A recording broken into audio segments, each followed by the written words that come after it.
আসসালামু আলাইকুম, সবাই কেমন আছেন? আশা করছি সবাই ভালো আছেন। নদীর সাথে সিরাজগঞ্জ শহর, কারণ যমুনা, সবাই জানে যে যমুনা নদীর পাড়েই হইতেছে সিরাজগঞ্জ শহর। তো এই শহরে অনেকেই আছে সাঁতার জানে না, যেহেতু নদীর সাথে শহর। বেশিরভাগ মানুষই সাঁতার জানে না, আবার বেশিরভাগ মানুষই জানে। কারণ যারা শহরের ভিতরে থাকে তারা অনেকেই পানিতে নামতে ভয় পায়। এখনকার জেনারেশন যেগুলা, তারা পানিতে নামতে ভয় পায়, যার কারণে বাবা মাও পানিতে নামায় না, এ কারণে সাঁতারও জানে না। তো যে কারণে হোক, ছোট ছোট বাচ্চা থাকে যারা পানিতে পড়লে কিনা ডুবুরির অভাব হয়। তো সেক্ষেত্রে আমাদের সিরাজগঞ্জ শহরে কোনো ডুবুরি পাওয়া যায় না যে তাদেরকে উদ্ধার করার জন্য। শিশির নামের একজন চলে গেছে, এই সাঁতারে পড়ে পানিতে ডুবে মারা গেছে। আবার আকে জিহাদ নামের একজন চলে গেছে। তো এই যে সাঁতারে পড়ে মানুষ মারা যায়, এর জন্য রেসপন্স কি শুধু প্রশাসন নেবে? আপনার সন্তানকে আপনি সাঁতার শিখান, যেহেতু আপনার আশেপাশে পুকুর, বাংলাদেশের প্রত্যেকটা জেলার মধ্যেই পুকুর আছে, প্রত্যেকটা জেলার মধ্যেই নদী আছে, প্রত্যেকটা বিভাগেই নদী আছে। তো সেই নদী আছে, পুকুর আছে, অথচ আপনার বাচ্চাকে আপনি পানিতে নামান না। আপনার সাঁতার শেখানোর জন্য হলেও তাকে পানিতে নামাতে শিখুন। কারণ আপনারা কোনো না কোনো প্রয়োজনে পানির ধারের কাছে আমাদের যেতেই হয়। এই যে ধরেন যে আপনি কোনো জায়গায় ট্যুরিস্ট হিসাবে যাবেন, সেখানেও আপনি পুকুর পাবেন, অথবা কক্সবাজার যান, যেখানেই যান, এই সাঁতার শেখাটা কিন্তু অনেকটা জরুরি। এখন ছোট বাচ্চা হলে জরুরি নাও হতে পারে, কিন্তু বড় হয়ে যখন আপনি আপনার বাচ্চার সাথে থাকবেন না, তখন সে তার বন্ধু বান্ধবের সাথে কিন্তু ঘুরতে ঠিকই যাবে, আপনাকে জানিয়ে হোক না জানিয়ে হোক।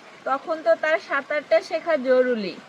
একটা ঘটনা বলি, আমার ছোট ভাই তার ফ্রেন্ডদের সাথে গেছিল পিকনিকে, নদী নৌকা ভ্রমণে। তো সেখানে গিয়ে তার একটা বন্ধু ডুবে যায়। যেহেতু আমার ভাই সাঁতার জানে, তো ওকে বাঁচাতে গিয়ে, যে ডুবে যাচ্ছিল তাকে বাঁচাতে গিয়ে আমার ভাই প্রায় মরা অবস্থায় হয়ে গেছিল। কারণ সে তো সাঁতার জানেই না, যাকে পাইছে, যে তাকে উদ্ধার করতে গেছে, তারে সহ নিয়ে সে ডুবার চেষ্টা করছে। তো এই এই অবস্থায় আপনি সাঁতার না জানলে আপনার হয় কি, আপনি জানেনও না যে কিভাবে বাঁচতে হবে। সাঁতার জানলে আপনার জানা থাকে যে কিভাবে বাঁচতে হবে, এবং আমাকে যে উদ্ধার করতে আসছে তার সাথে আমার কিভাবে উঠে আসতে হবে, এটাও জানা থাকে না।